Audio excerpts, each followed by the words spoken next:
sama Ustazah Fenty ya. Jadi sangat terinspirasi. Semoga di acara ini bisa saling diskusi gitu. Oke, saya akan membacakan CV-nya dari beliau. Nama Ustazah Fenty Nayati SPD MAG, lahir di Yogyakarta pada hari Ahad tanggal 8 Juli 1979.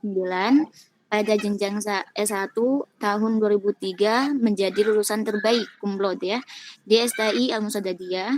Tahun 2006 saya lulus Magister UIN SGD Bandung, konsentrasi dari SPI dan memperoleh beasiswa dan Kemendag Republik Indonesia, dan sekarang sedang menempuh jenjang S3 di UIN SKD Bandung, konsentrasi pendidikan Islam. Aktif sebagai pekerja sosial, aktivis dakwah, dan aktivis pendidikan. Wah, luar biasa ya. Berprofesi sebagai dosen, staf pengajar, penggerak guru belajar, tim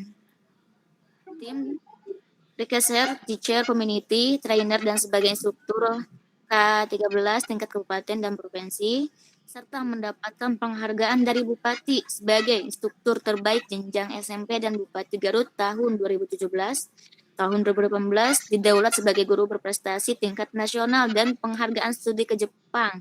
Tahun 2019 dan 2020 mendapat penghargaan ASN teladan dan mendapatkan penghargaan dari Gubernur Jabar 5 besar ASN berinovasi. Wah, ini memang sangat menjadi motivasi untuk media kali ini, apalagi sebagai muslimah. Jadi muslimah itu tidak hanya berdiam di taklim saja, tidak hanya berdiam di rumah saja, tapi kita harus memang melihat cakrawala yang ada di luar, bahwa the youth of today, we are the leaders of tomorrow. Pemuda hari ini adalah pemimpin masa depan. Jadi gimana caranya para muslimah ini ikut andil juga ya Ustazah Fenty.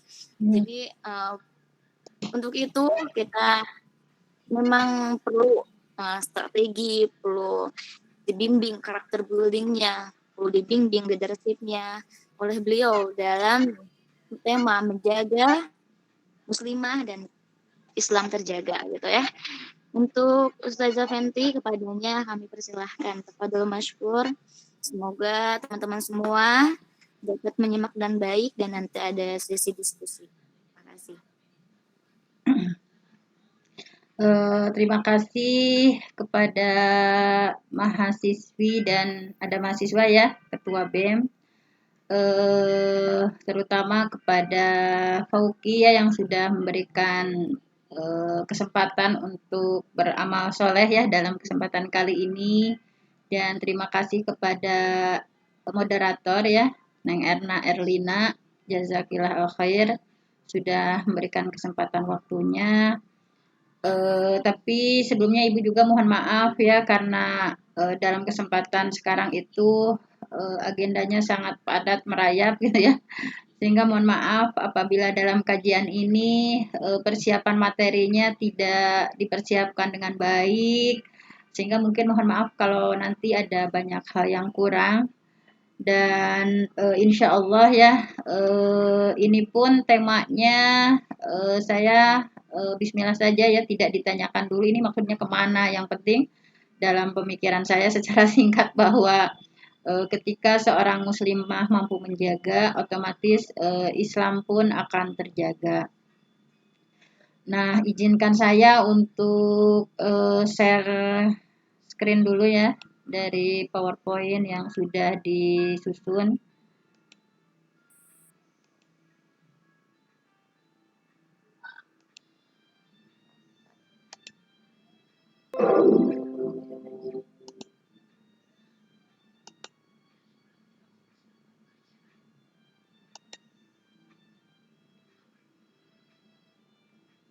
Nah, di sini sudah ada PowerPoint yang sudah disiapkan. Mohon maaf, tetapi ini tidak terlalu, jikalau nanti tidak sesuai misalkan dengan apa yang diharapkan, yang penting nanti kita akan kembangkan dalam diskusi ya yang akan kita laksanakan. Yang pertama mungkin sebagai pendahuluan, saya akan menyuguhkan ya salah satu hadis yang sudah sangat populer ya, bahwa ketika kita ingin mendapat predikat perempuan terbaik, bahwa pasti ya kita sebagai perempuan menginginkan bahwa kita ingin mendapat predikat terbaik. Nah, di sini karakteristik seperti apa sih yang mendapatkan predikat perempuan terbaik? Nah, mungkin di sini semuanya walaupun belum pada menikah ya, mencoba untuk melihat dalam hadis kira-kira karakteristik perempuan terbaik menurut hadis itu seperti apa diantaranya. Di sini khairu nisaikum, bahwa perempuan terbaik di antara kalian itu adalah yang pertama al-wadud. Itu yang romantis ya, yang penuh cinta, penuh sayang. Kemudian juga al-walud. Al-walud juga yang subur, perempuan yang memiliki banyak anak. Nah, itu kan zaman sekarang sangat sedikit ya perempuan-perempuan yang bercita-cita memiliki anak banyak nih. Makanya Bu Fenty ngasih motivasi nih ke mahasiswa-mahasiswa harus dicita-citakan ya menjadi al-walud yang memiliki banyak anak atau yang subur. Kemudian al-mutawadiyah itu adalah yang tidak kasar. Kemudian al-muwasiyah yang membantu suami dalam kebaikan. Tapi semuanya itu syaratnya adalah idzat taqainallah. Jika memiliki ketakwaan. Jadi kata kuncinya takwa ya. Seorang perempuan muslimah yang bertakwa, yang memiliki karakteristik romantis, subur, banyak anak, kemudian lembut, tidak kasar, kemudian membantu suami dalam kebaikan. Nah, tetapi juga kita pun harus berlindung pada Allah ya, bahwa nisaikum wasyarru nisaikum, dan ada predikat perempuan yang terjelek ya, nauzubillah, kita berlindung pada Allah bahwa dijauhkan menjadi perempuan yang memiliki predikat syarru atau jelek. Nah, yang pertama al-mutabarrijat. Nah, ini adalah perempuan-perempuan yang senang berdandan ya, senang berhias ketika keluar rumah. Kemudian juga al-mutakhayyilat. Al-mutakhayyilat itu perempuan-perempuan yang sombong. Wahunna al-munafiqat, juga perempuan-perempuan munafik. Jika berbicara dia banyak bohong, ketika berjanji banyak tidak menepati, ketika diamanahi dia berkhianat. Nah, ini la yadkhulul jannah. Nah, ini peringatan ya. Mereka itu tidak akan masuk surga minhunna, di antara mereka illa misl ghurabil aqsam, kecuali seperti adanya burung gagak bersayap putih. Maksudnya sangat langka ketika perempuan memiliki karakteristik senang dandan, ketika keluar kemudian sombong, munafik. Nah, nauzubillah. Nah, kemudian saya pun mengingatkan di sini hadis dari Abi Hurairah ya, langsung istausu bin nisa. Nah, berwasiatlah bin nisa kepada perempuan. Wa innal mar'ah khuliqat min dila'in. Karena sesungguhnya perempuan itu memang diciptakan dari tulang rusuk. Dari tulang rusuk. Wa inna a'waja syai' fid dila'in a'lah. Dan sesungguhnya yang paling bengkoknya itu a'lah, yaitu tulang rusuk yang paling pangkalnya. Nah, fa in dhahabat tuqimuhu fa in dhahabta tuqimuhu kasartahu. Nah, jika engkau misalkan ya laki-laki mencoba untuk meluruskan tulang rusuk yang bengkok itu, maka akan patah. Wa in tarok tahu, tapi jika dibiarkan lam yazal a'waj, akan terus bengkok. Fastausu bin nisa, maka itu nasihatilah perempuan. Nah, ini memang perempuan sudah diberi peringatan ya, warning dari hadisnya, dari hadis Nabi, bahwa perempuan itu memang tercipta dari tulang rusuk yang bengkok. Jadi harus hati-hati gitu ya. Tadi kan jika berusaha diluruskan pecah gitu ya atau rusak.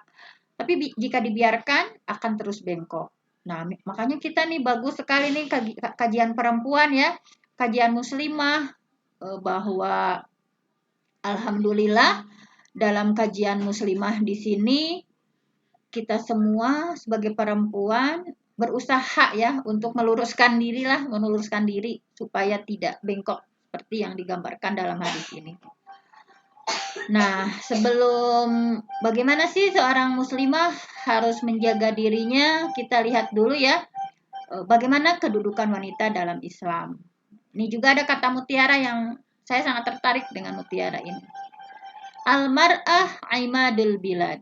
Wa idza fasadatil bilad. Bahwa perempuan itu adalah tiangnya negara. Idza fasadat, apabila perempuannya rusak, fasadatil bilad. Maka negaranya pun akan rusak.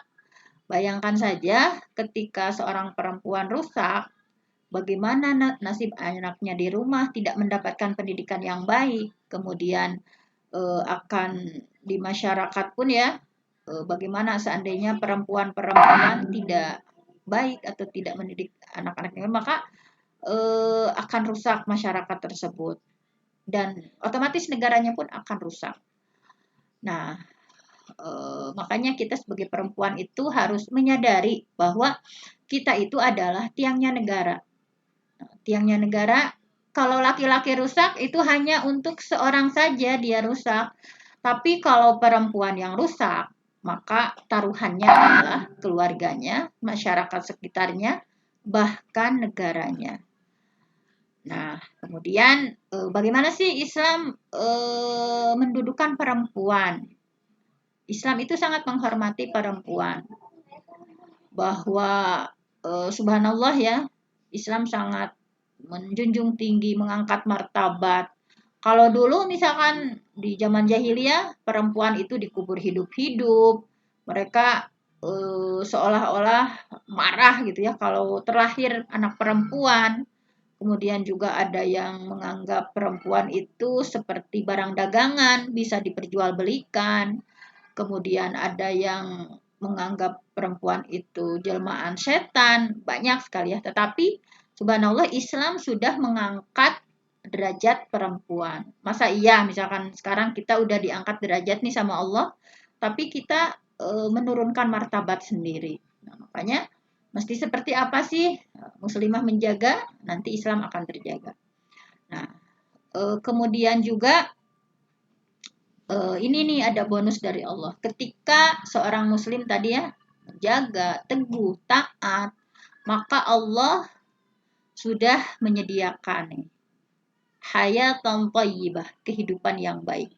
Baik laki-laki, perempuan, tidak dibedakan oleh Allah. Falanuhyiyannahu hayatan thayyibah. Maka dia akan diberikan kehidupan yang baik. Kemudian nah, kita harus menyadari nih bahwa Allah menciptakan perempuan itu memang berbeda ya dengan laki-laki. Allah sudah mempersiapkan bahwa perempuan itu memang idealnya itu bekerja di rumah. Nah, karena di sini hadis Rasulullah ya, ad-dunya mata'un wa khairu mata'id dunya al-mar'ah as-salihah, bahwa perempuan itu adalah perhiasan dan sebaik-baik perhiasan adalah perempuan solihah. Subhanallah ya, begitu Islam sangat menjunjung tinggi bahwa kita itu adalah sesuatu yang sangat berharga. Nah, makanya al-aslunya itu memang perempuan di rumah. Nah, dalam kajian sekarang, bagaimana nih nanti kalau ada perempuan yang berkiprah di luar atau berkiprah di bukan hanya di domestik saja, tapi di publik. Nah, makanya seperti apa? Tapi di awal-awal Ibu akan menjelaskan bahwa al-aslunya dulu ya, bahwa bagaimana seorang muslimah mesti menjaga dirinya, menjaga keluarganya, menjaga martabat dan kehormatannya. Nah, saya pun ingin mengingatkan nih pada muslimah semua bahwa memang perempuan itu berbeda dengan laki-laki ya. Walaupun untuk masalah ibadah di sini wa ma khalaqatul jinna wal insa illa liya'budun. Bahwa Allah memang menciptakan manusia itu ada perempuan, ada laki-laki, kewajibannya sama ibadah kepada Allah. Jadi ada sisi samanya, ada sisi bedanya. Nah, intinya Islam sudah menentukan kewajiban bahwa laki-laki, perempuan, semuanya harus memberikan peranan terbaik. Laki-laki mencari nafkah, perempuan mendidik anak, memberi perhatian, menyusui, mengasuh. Nah, ini secara aslunya nanti akan seperti ini, perempuan yang menjaga.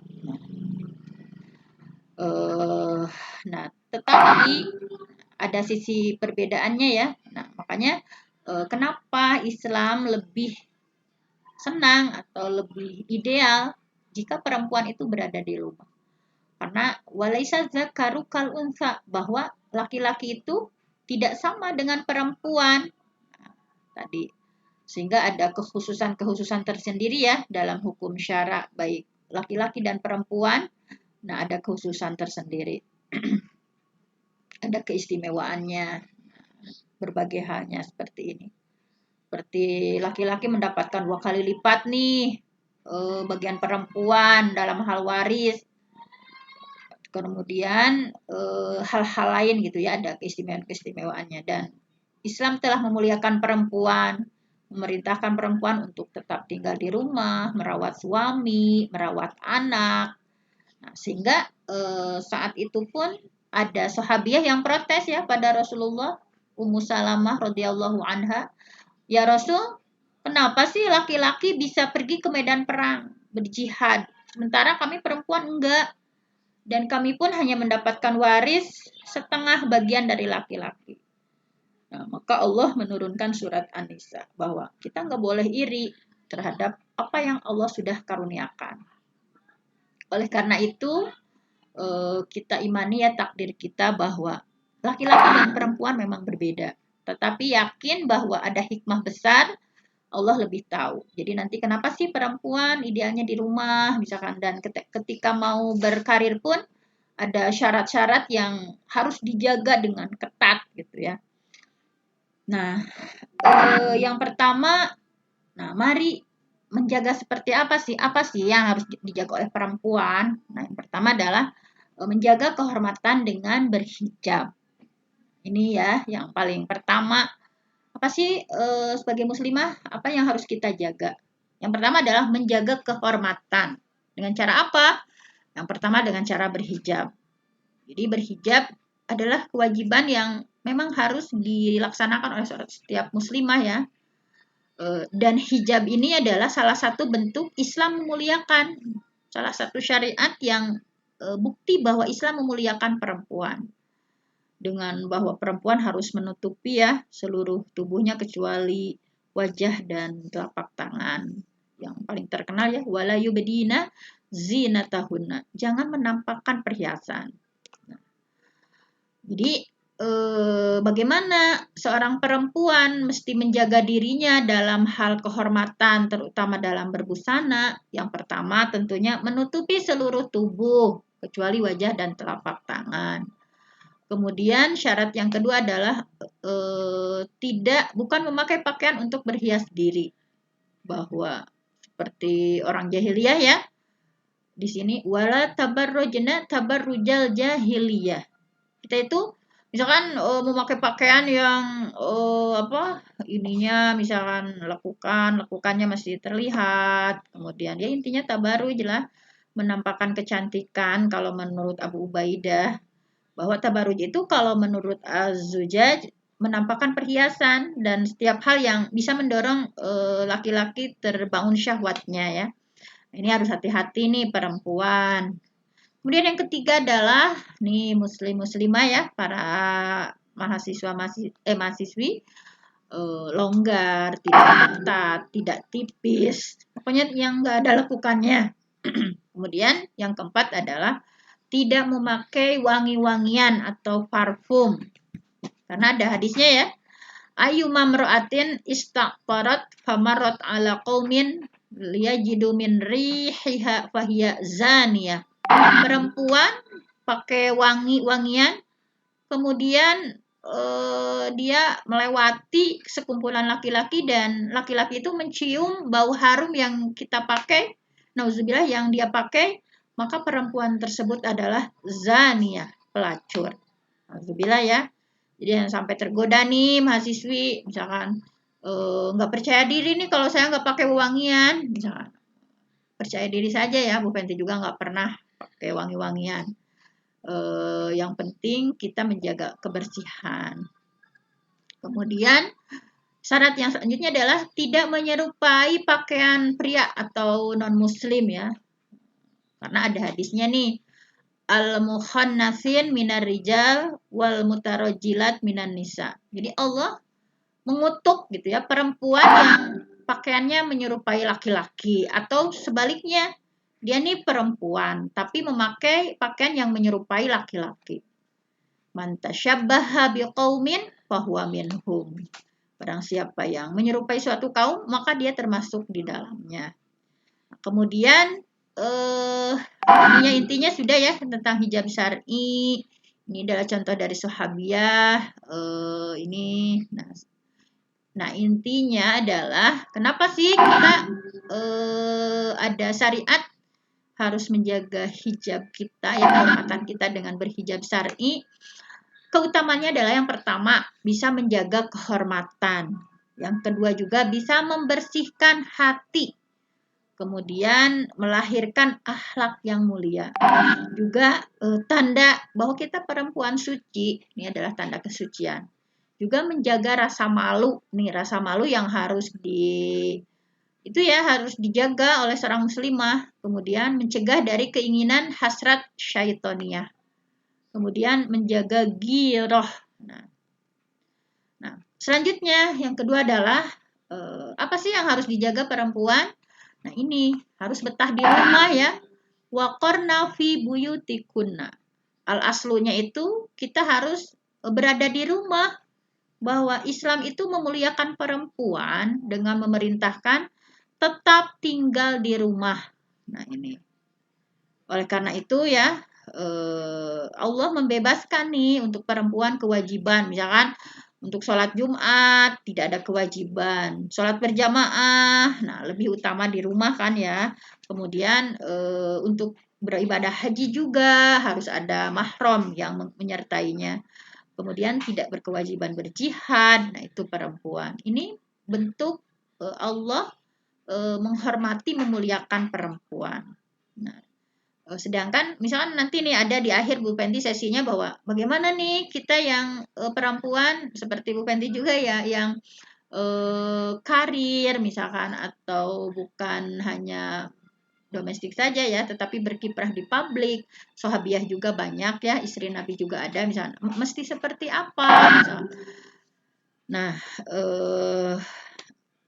selanjutnya ya nanti akan ada. Nah, intinya kesimpulan dari kenapa sih kita sebagai muslimah harus menjaga gitu ya, harus diam di rumah itu, apa sih tujuan syariah terpeliharanya apa yang menjadi tuntutan fitrah bahwa perempuan kan hamil, menyusui, mengurus rumah misalnya, robatul bait, nah itu tujuannya.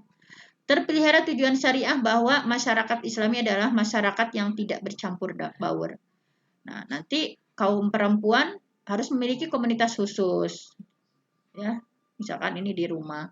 Kalau laki-laki komunitasnya di luar rumah. Kemudian juga memfokuskan kaum perempuan untuk melaksanakan kewajibannya dalam hal berumah tangga dan untuk mendidik generasi. Nah, jadi intinya jangan menyalahkan ya. Kenapa sih Islam kok kayak gitu? Misalkan ada yang pernah tanya bahwa Islam emang agama fitrah, bahwa kemaslahatan umum itu seiring dengan fitrah manusia dan kebahagiaannya. Jadi kenapa sih Islam nggak ngebolehin perempuan untuk bekerja ya, kecuali tadi pekerjaannya itu yang sesuai dengan fitrahnya, sesuai dengan tabiatnya, sesuai dengan sifat kewanitaannya. Misalkan seperti ibu ya menjadi guru, nah itu kan masih walaupun berkarir tetapi itu masih sesuai dengan fitrah kita, sesuai dengan tabiat dan sifat kita misalkan. Kemudian selanjutnya adalah, nah di sini ya udah jangan terlalu panjang nanti waktunya kehabisan, bisa nanti dibacalah di slide-slide-nya ya, intinya seperti ini. Nah, bahwa udah. Kemudian tabaruj nih dalam hal berdandan, bahwa sangat berbahaya ya tabaruj model jahiliyah. Memang sih berdandan itu fitrahnya perempuan. Perempuan mana sih yang nggak senang berdandan misalkan. Nah pasti, tetapi berdandannya harus di depan suami, orang tua, ya teman-teman sesama perempuan. Nah tetapi perempuan sekarang kan kita lihat ya bagaimana misalkan ada perempuan-perempuan yang menampakkan auratnya di tempat umum, di sana ada banyak non mahramnya, memperhatikan. Nah, ini tabarrujnya model jahiliyah. Kita pun harus berhati-hati ya, jangan-jangan misalkan kita juga berlebihan nih dalam berdandan. Kemudian, nah ini di zaman sekarang, tabarruj model ini sudah dianggap biasa ya, bahwa perempuan sekarang wah, Pak Hibut gitu ya, pengen glowing. Ada yang dengan MS Glow, ada yang dengan apalah perempuan gitu ya. Nah, selanjutnya adalah, nah kita harus hati-hati ya. Intinya di sini sudah diberi peringati. Nauzubillah, kita dijauhkan dari dua golongan yang menjadi ahli neraka ya. Yang pertama, perempuan yang memakai pakaian tapi hakikatnya telanjang. Kemudian, nih masalah unta ya. Nah, nauzubillah. Mereka itu tidak akan masuk surga, tidak bisa mencium aromanya. Nah, nauzubillah. Bagaimana sih? Misalkan, bukan bagaimana bentuk-bentuk baru model jahiliyah itu? Nah, yang seperti apa? Di antaranya, menampakkan sebagian anggota tubuh di hadapan laki-laki non mahram. Ya ada misalnya pakai kerudung nih, kerudungnya dibelit-belit ya sehingga ada yang terlihat sedikit misalnya. Juga menampakkan perhiasan. Kadang ada ya misalkan perhiasannya diperlihatkan. Gelang, kalung sampai dibuka seperti ini misalkan. Juga berjalan dengan dibuat-buat. Nah, kayak model misalkan. Kalau berjalan ya berjalan aja. Kita kan godul basor misalnya. Misalkan kalau ngomong nih mendayu-dayu, misalkan berbicara di hadapan non mahram itu mendayu-dayu. Atau menghentakkan kaki gengge ya. Kalau di India ini banyak misalnya kayak seperti itu. Nah, selanjutnya kita sebagai muslimah harus menjaga apa sih? Nah, itu kita harus memiliki sifat malu. Ini perempuan, kalau perempuan nggak punya sifat malu, akan seperti apa gitu ya. Ini kuncinya, perempuan itu memang harus memiliki sifat malu. Al-haya la ya'ti illa bi khair. Bahwa rasa malu itu tidak akan mendatangkan apa-apa kecuali kebaikan. Pokoknya kita sebagai perempuan harus memiliki rasa malu. Jangan ketika bergaul dengan laki-laki ya. Harusnya kita jangan terlalu berani seperti apa gitu. Kecuali dalam hal kebaikan misalnya kayak menjelaskan seperti Siti Aisyah kan menjelaskan hadis. Itu seperti itu misalkan. Nah, ini bisa dilihat ya putranya Nabi Syuaib ya. Nah, ini ketika di sana digambarkan bagaimana Nabi Musa melihat ada perempuan di jauh ya, orang-orang udah pada ambil air, tetapi perempuan yang dua itu mereka pengen ngambil air, tetapi karena rasa malunya menghindar dulu, menjauh dulu. Nah, jadi malu ya untuk berdesak-desakan dengan kaum laki-laki. Coba kalau kita bayangkan ya, sekarang kan ngantri juga seolah-olah nggak berdosa ya, nggak merasa berdosa. Ngantri, misalkan berdesak-desakan dengan laki-laki, misalkan. Nah, kalau tidak punya rasa malu akan seperti itu. Nah, kemudian selanjutnya intinya ini ya, udahlah jangan terlalu panjang nanti. Kemudian, nah, pernikahan nih. Pernikahan ini perempuan yang akan menjaga perempuan ya melalui pernikahan. Nah, dengan menikah yang merupakan sunnah dari Rasulullah ya. Nah, nanti bagaimana sih seseorang muslimah bisa menjaga kesuciannya dan kehormatannya baik laki-laki ataupun perempuan dengan menikah ini. Ini makanya nih di sini mahasiswa-mahasiswa yang sudah punya pasangan ya, sudah punya pasangan untuk menjaga kesucian, untuk menjaga kehormatan, ya menikahlah. Karena dengan menikah akan ada ketentraman dalam hati. Sakinah, ya, sakinah, tentram. Kemudian mencegah diri dari dosa. Dosa mata, dosa pikiran ya, terus terbayang-bayang misalkan. Kemudian apalah banyak. Di menikah itu berarti kita sudah menjaga agama dan kehormatan. Nah, apa sih kemaslahatannya pernikahan? Menjaga keturunan, kemudian pastinya ya menjaga kehormatan dan kesucian diri, kemudian memberikan ketentraman, saling melindungi, muncul kasih sayang, sakinah, mawaddah, warohmah gitu ya. Nah, kemudian ini juga ya, walaupun masih pada mahasiswa nih, karena temanya seperti ini ya, muslimah menjaga, apa sih yang harus dijaga? Misalkan, nah, setelah pernikahan tentunya lahir ada ketaatan, ingin menyenangkan hati suami, misalkan ya. Nah ini, ayun nisa khair. Nah, perempuan seperti apa sih perempuan terbaik itu? Nah ini kata Rasulullah, allati tasurruhu idza nadhara, yaitu yang paling menyenangkan. Jadi ketika suami lihat itu seneng, bawaannya seneng misalkan ya. Wa tuti'uhu idza amaro. Kemudian selalu taat ketika neng pang bikinkan kopi, neng pang bikinkan endog, misalnya telur ceplok, misalnya taat. Jadi yang pertama tadi tasuruhu idza nadhara wa tuti'uhu idza amara wa la tukhalifuhu bi nafsiha wa maliha bima yakrah. Tidak pernah nentang ya sama suami, nggak pernah nentang pada diri hartanya sehingga membuat suami benci. Subhanallah ya.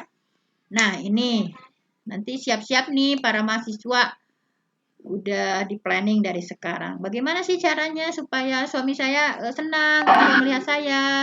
Kemudian saya langsung taat ketika diperintah, kemudian tidak pernah menentang ya, seperti itu. Kemudian juga, nah apa sih yang harus dijaga? Menjaga kehormatan anak dan harta suami. Ini kriterianya dalam surat An-Nisa ya. Fasolihatu. Nah perempuan yang solihah, yang seperti apa sih yang solihah itu? Nah ini kan pastinya semuanya bercita-cita kan ya menjadi perempuan solihah. Yang pertama itu adalah qanitatun. Itu yang taat pada Allah. Hafidhatun, mampu memelihara diri. Lil goib, ketika suaminya nggak ada ya. Bima hafidhallah. Jadi ketika suaminya nggak ada, dia mampu memelihara dirinya. Nah, jadi maksudnya adalah menjaga farji, menjaga harta suami. Jadi wajib menjaga hak Allah. Nah, selanjutnya adalah nih bersyukur dengan pemberian suami. Jadi harus banyak bersyukur ya. Nanti nih calon-calon pengantin nih harus pandai-pandai berterima kasih sama suaminya. Apapun yang sudah diberikan sedikit, nggak apa-apa. Jangan dikasih nih sedikit, kita doain aja uangnya.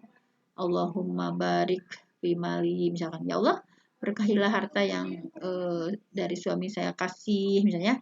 Jadi banyak berterima kasih. Kemudian juga, nah Rasulullah memberikan peringatan nih ketika selesai sholat kusuf, sholat gerhana, Rasulullah menceritakan tentang surga dan neraka. Singkatnya seperti ini, bahwa wa ra'aitun nar, aku melihat neraka.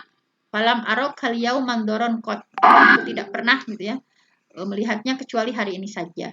Wa ra'aitu aktsara ahliha an-nisa, dan aku melihat, kata Rasul, yang paling banyak penduduk di neraka itu adalah perempuan. Qalu, nah para perempuan kan tercengang-cengang ya. 5 ya Rasulullah. Kenapa ya Rasulullah? Qala, Rasul menjawab, bikufrihinna, karena kekufuran mereka. Kila, kemudian ditanyakan lagi nih sama perempuan. Yakfurna billah, ya Rasul, apakah mereka itu kufur pada Allah? Qala, yakfurnal ashir, yaitu kufur kepada suami. Nah, nggak berterima kasih sama suami. Wa yakfurnal ihsan. Jadi kufur terhadap kebaikan-kebaikan suami. Ketika misal di suami ada sesuatu hal yang jelek, langsung saja kebaikannya hapus semua. Misalkan dikasih uang ya, Bapak mah ada cara ngasih uang bla bla bla bla bla misalkan. Padahal hanya itu saja misalkan ya, hanya minggu itu saja karena memang lagi apa gitu. Nah na'udzubillah ya. Berdandan dan berhias diri hanya spesial untuk suami. Ini menegaskan yang tadi ya, bahwa nah ini menegaskan yang tadi, intinya mudah-mudahan kita semua, ibu juga ya, seperti kriteria terbaik dalam hadis ini. Tasurruhu idza nadhara. Jadi suami kita itu senang ketika melihat kita, misalnya wa tuti'uhu idza amara. Kita taat ketika dia memerintah dan tidak pernah menentang. Nah, mudah-mudahan ya Allah berikan hidayah taufik kepada kita untuk mengamalkannya nanti ya. Ini yang sudah bersuami, yang belum dari sekarang udah mulai baca-baca gitu ya, mesti seperti apa.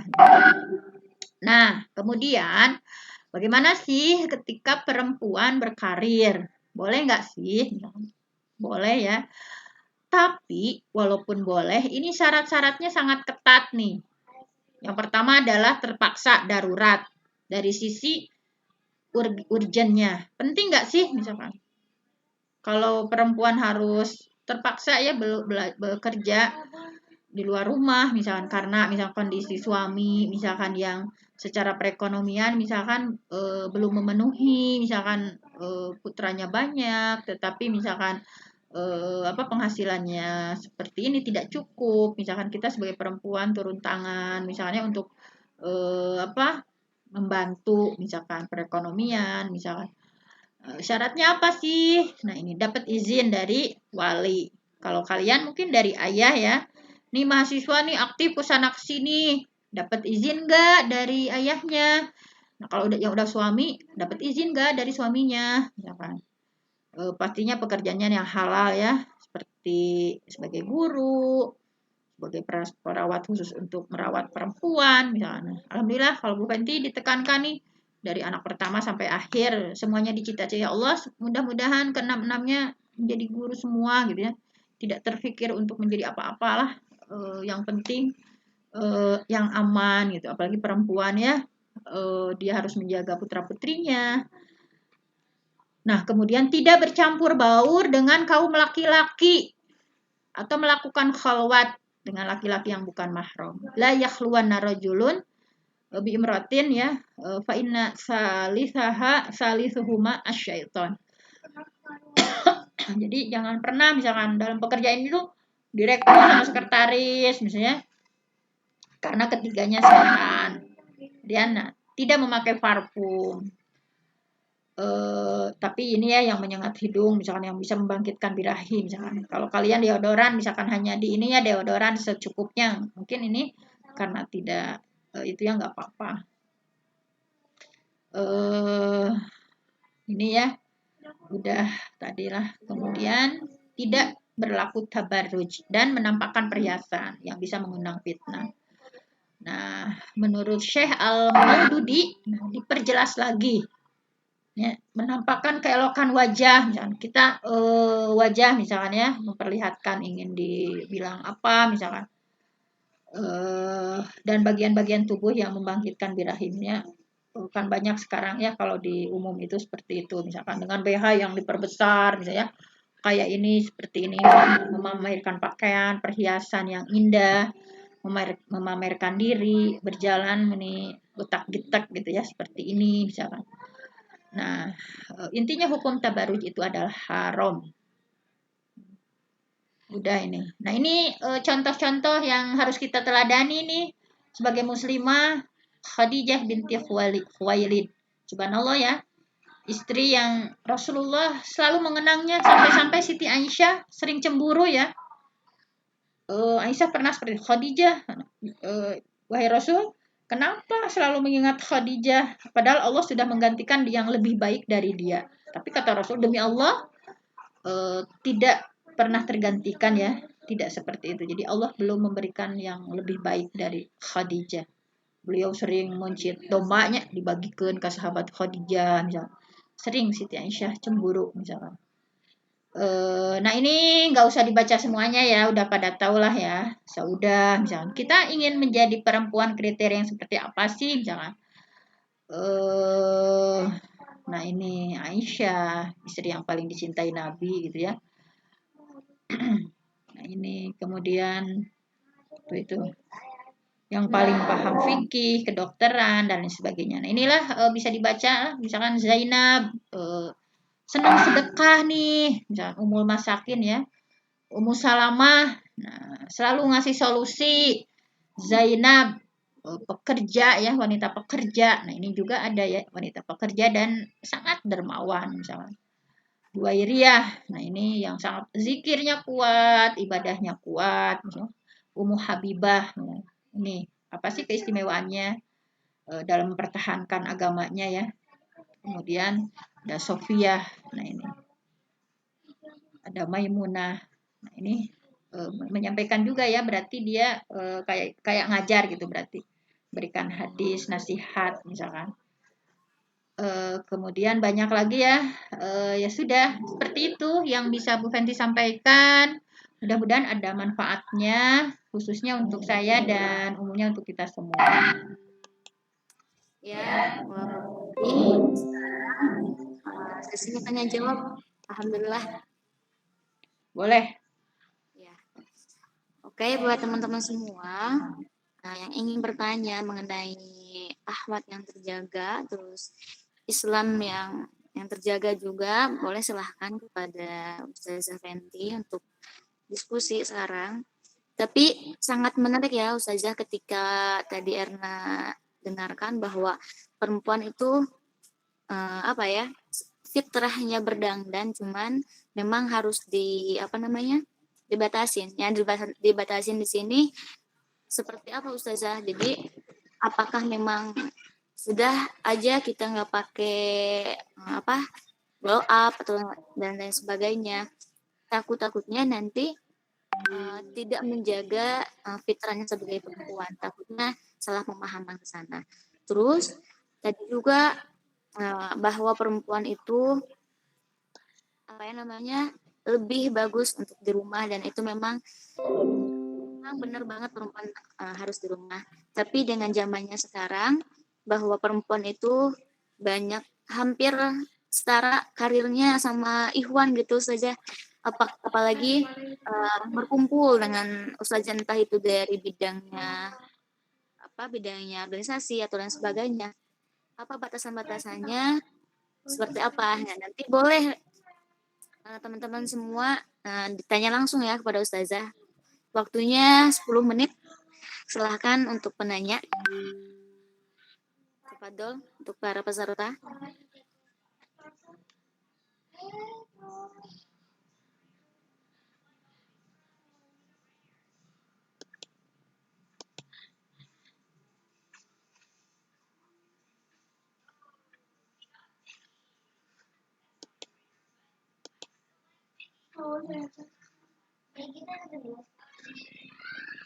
Silahkan, ada yang ditanyakan?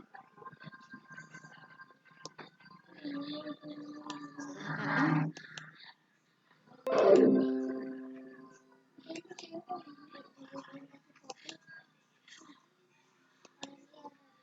Di sini yang hadir 11 orang, alhamdulillah, dari itu semua, insya Allah. Ada Teh Aas, Teh Alia, Teh Anji, Teh Ari, silahkan yang ingin bertanya. Ada? Atau sebelum ada yang bertanya, mungkin tadi ya kita diskusi saja sama moderator. Tadi kan mungkin ini lagi pada multitasking, lagi sambil apa gitu ya. Ibu juga kalau dengar kajian nggak fokus satu, misalnya ada yang sambil apa misalnya. Nah mungkin tadi ditanyakan sama Bu moderator, misalkan fitrahnya kan perempuan itu berdandan, misalkan kalau misalkan kita nggak sama sekali nggak ya, mungkin seperti apa dan batasannya seperti apa. Nah ya secara fitrah kita memang senang bersolek, nah, tapi kan tadi tujuannya, niatnya dulu harus diluruskan ya, bahwa kita itu berdandan itu apa sih niatnya, misalkan kalau kita misalkan ini masih pada gadis nih, misalkan belum menikah, ya kita mensyukuri nikmat Allah dengan secukupnya gitu ya. kayak merawat kan harus gitu ya, kayak merawat, tetapi jangan berlebihan. Jangan berlebihan, misalkan, oh ini karena terpapar sinar matahari, maka kita pun harus menjaganya. Misalkan kayak ada sunscreen, misalnya kayak itu kan dengan niat bahwa kita harus tadi kan menyenangkan suami, misalkan kan nanti akan pada menikah ya.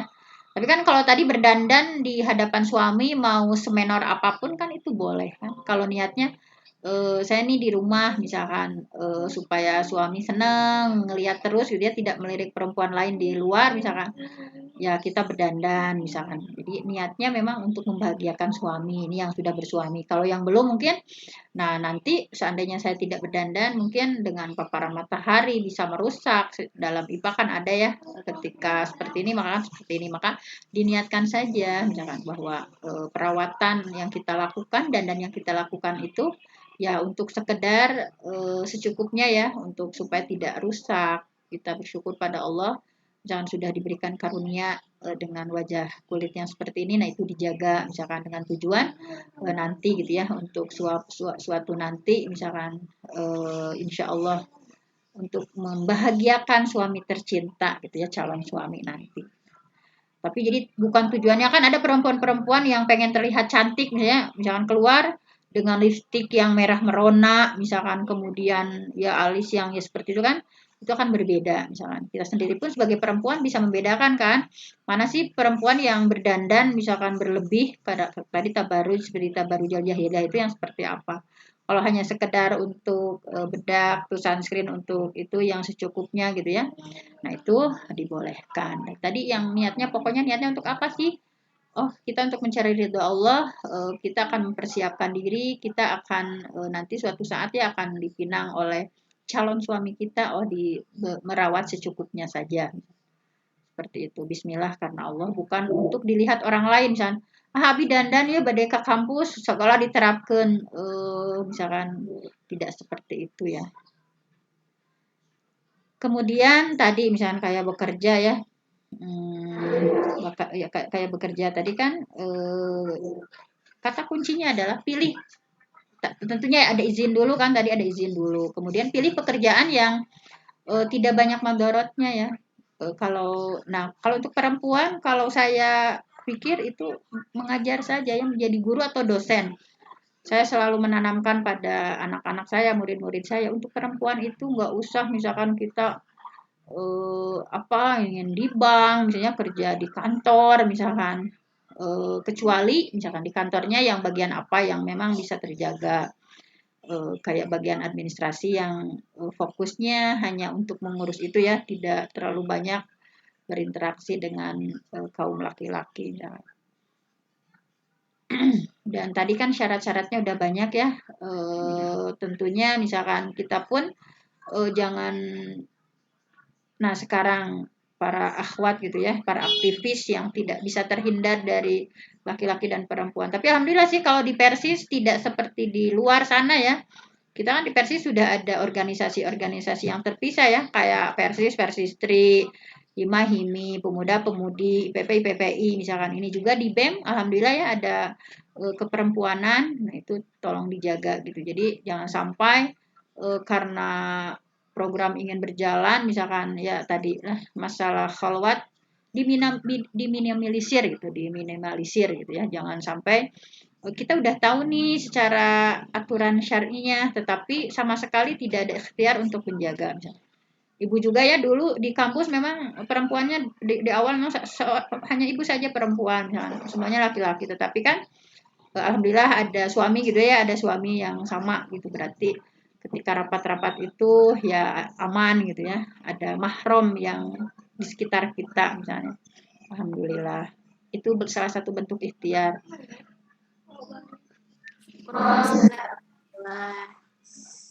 Ya, buat teman-teman semua yang izin bertanya silakan.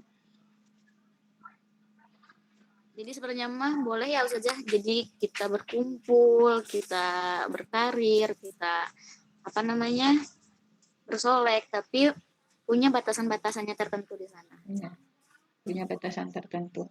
Apalagi Ya, Ustazah sudah paling pokok kan itu dulu. publik dulu kan perempuan itu memang wakorna fi buyutikuna tadi di kewajibannya itu di domestik dulu. Jadi tetapi setelah selesai domestik bisa kita lakukan misalnya memang perempuan juga di wilayah publik boleh nggak sih? Nah tadi kan ada boleh tetapi dengan syarat yang ketat gitu ya. Kita sendiri yang bisa menjaga, misalnya menjaga diri, bagaimana ketika berinteraksi gitu ya antara laki-laki dan perempuan seperti apa gitu ya. Nah itu tetapi sering dilanggar ya. Kalau yang kita lihat kan banyak sekali misalkan ngaharajakeun bodaktenya seolah-olah tidak ada aturan tentang itu yang kita lihat kan seperti itu. Gimana, Neng moderator? Ya, dikasih waktu apa namanya satu peserta aja, satu penanya saja. Waktunya 5 menit lagi Ustazah. Mangga 5 menit deh cenah Neng. Silahkan. Kamarana ieu teh araya kene. Terisa, Teh Pauki yang ada peserta. Boleh. Karena Risa izin bertanya. Mangga Teh Risa teh nu tadi ngawasnya. Iya Ustazah, beres. Mangga. Bismillahirrahmanirrahim.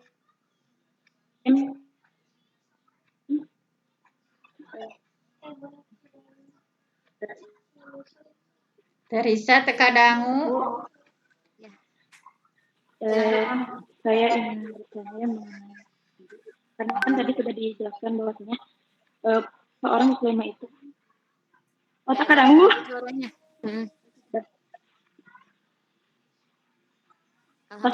Suaranya ya. Sok luplap sok. Ya harus didangukeun we. Saya suaraan. Aya tapi tadi teh geninganan aya jadi suarana teh sok kacanak anginnya aya deui gitu. Itu kan tadi Sok. sinyalna abon. Nuhun nya.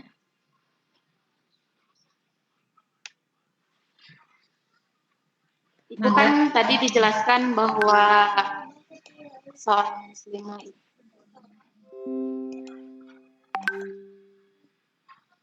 tidak boleh ketat, kemudian tidak boleh nerawang gitu ya bajunya. Terus diminimalisir tabarujnya. Nah, bagaimana dari lembaga sendiri mengenai busana yang mengenai peraturan busana di kampus sendiri gitu untuk mahasiswi. Kan emang saya sudah tahu sendiri ya yang mengatur mahasiswi untuk berbusana itu dari Kementerian BEM sendiri. Nah, apakah dari lembaga sendiri ada gitu pembicaraan tentang ini atau diserahkan sendiri kepada BEM Kementerian? Ya, terima kasih ya. Ini gimana Bu Moderator langsung saja? Langsung saja Ustaz. Iya, siap. Dari pakaiannya, apakah dari lembaga sendiri memberitahukan batasan-batasannya atau seperti apa? Ya, terima kasih ya Neng Risa Asmarupaida sudah bertanya tentang ini. Berarti bagus ya berpikir memiliki critical thinking yang bagus, berpikir kritis yang bagus. Jadi memang selama ini ya, apalagi kan di STIP itu dosen perempuannya minim ya, sangat sedikit sehingga kalau untuk asatid itu dosen-dosen itu belum gitu karena mungkin terlalu banyak yang harus dibereskan. Masalah ini mungkin sedikit bukan terlupakan ya, tidak menjadi prioritas. Padahal ibu juga sangat riskan ya ketika melihat misalkan banyak siswa-siswi di kita, mahasiswa-mahasiswi yang baik dalam bermake up ya berlebihan, misalkan dalam busana juga, misalkan tidak sesuai dengan yang semestinya, misalkan. Nah itu bagus nih dari BEM Keputrian yang angkatan sekarang ya mencoba untuk audiensi dengan pihak kampus misalnya untuk bidang kemahasiswaan ya. Karena Karena kan kalau secara tata tertib mahasiswa itu sudah dibuat, walaupun dibuatnya memang tidak secara spesifik, misalkan hanya secara global saja bahwa mahasiswa laki-laki mesti seperti ini, mahasiswa perempuan seperti ini, tidak ada yang menunjukkan khas muslimah seperti apa. Kalau di pesantren-pesantren kan dengan ciri khas kelas dan bahwa baju itu mesti di bawah lutut, misalnya ini harus padang, misalkan tidak ada sekengnya, tidak ketat dan sebagainya. Terus juga kerudung mesti di bawah ini, misalkan ada aturan sampai dibuat ya posternya, misalkan itu ikhtiarnya sangat bagus kalau misalkan ditempel ya di kelas-kelas. Nah ini bagus, misalkan ini ladang dakwah ya untuk BEM Keputrian, misalkan bisa nggak bikin poster, misalkan mengingatkan tidak hanya secara lisan saja ya, misalkan kita langsung saja diingatkan secara tulisan, misalkan kalau secara lisan mungkin susah, misalnya coba secara non verbalnya, coba ditempel di setiap kelas, itu diajukan kepada ketua STAIPI atau ketua tiga ya bidang kemahasiswaan. Ustadz misalkan gimana misalkan nih untuk mengingatkan mahasiswi-mahasiswi yang ya berpakaiannya masih belum sesuai syar'i, misalkan bisa nggak didanai, misalkan pengen bikin poster, misalkan ya itu bagus sekali karena selama ini yang saya lihat belum fokus ke arah sana, misalkan saya pun paling yang dekat-dekat ya yang masih yang santri-santri dulu keajar di kayak di Arancobogo, misalkan ketika didapatin iya nah misalkan rada iya rada panjangan karena ada orang tua juga yang komplain ya, Bu Penti iya pun anak cenah kuliah di STAIPI teh nah cenah anu nah, mungkin nah, baru hanya secara personal saja, belum secara sistem. Ini bagus misalnya terus dikawal oleh BEM Keputrian nih, bagus ini ada gebrakan dari angkatan sekarang. Nah, minta ada audiensi sama kampus, ada actionnya. Belum, Neng. Seperti itu jawabannya.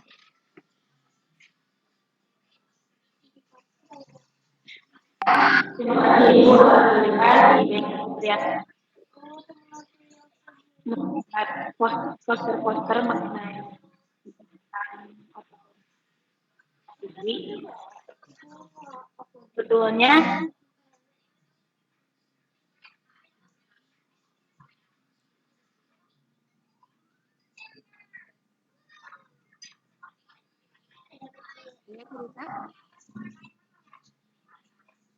di kegiatan ini atau kerja ini saya sudah ada gitu di tahun sebelumnya.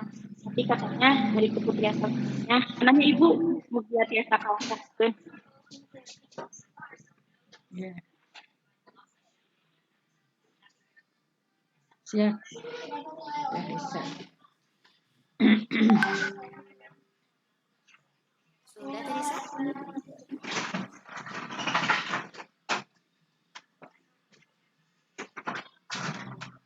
Alhamdulillah. Syukron jazakallah ya tadi saya yang sudah bertanya, serta Bu Fenti. Syukron jazakumullah yang sudah berkenan isi materi untuk sore ini, insya Allah. Dan semoga apa yang dipaparkannya kita termotivasi terus gitu ya. Untuk itu acara Karimah ini cukupkan sekian buat teman-teman, nanti next time kita semoga lebih rakat lagi, diskusi lebih hangat lagi. Dan mungkin ada perkata dari Bu Fenti sebelum ditutup acaranya. Terima kasih ya pada Neng moderator, Neng Erna Erlina, Fauki Nurin Safir Zaujawa sebagai BEM Keputrian, kemudian semuanya ya dari Rizky Nazila, Alia, Lutfi, Dwi, dan yang lain-lainnya. Terima kasih atas kebersamaannya. Ibu juga sangat bersyukur ya bisa membersamai mahasiswi-mahasiswi karena kan Ibu memang dari dulu sebagai aktivis dari mulai sanawiyah, mualimin gitu ya sampai perguruan tinggi, bangka emak-emak, ogenya di Pemudi Persis, menjabat 2 kali periode ya sebagai ketua Pemudi, sekarang di Persistri, sehingga sangat senang membersamai hal-hal seperti ini ya, bagus sekali ada niat yang bagus untuk ada kajian-kajian muslimah, sangat appreciate ya, sangat apresiasi yang setinggi-tingginya. Mudah-mudahan bisa istiqomah ya menjalankan program ini, dan jangan segan-segan ya Ibu juga di tengah kesibukan juga insya Allah akan menyempatkan, misalnya kalau di misalkan Bu memang harus ada yang tetapnya ya, pengisi tetapnya, misalkan yang 3 minggunya atau yang setiap bulan keberapanya misalkan ada. Kalau yang lain-lainnya kita mengundang dari luar, tetapi mungkin ada yang terus membersamai, insya Allah Ibu pun siap gitu ya. Alhamdulillah dengan senang hati. Nanti mudah-mudahan ini semakin banyak lagi ya yang berminat untuk mengkaji hal-hal seperti ini, karena tidak banyak gitu ya yang kan sekarang itu memang subhanallah ya, lebih senang lihat drakor atau lebih senang melihat televisi atau apa gitu ya daripada hal-hal yang seperti ini. Tapi mudah-mudahan ini terima kasih kepada BEM Keputrian dan perempuan-perempuan solehah di sini ya, muslimah-muslimah yang hebat ini.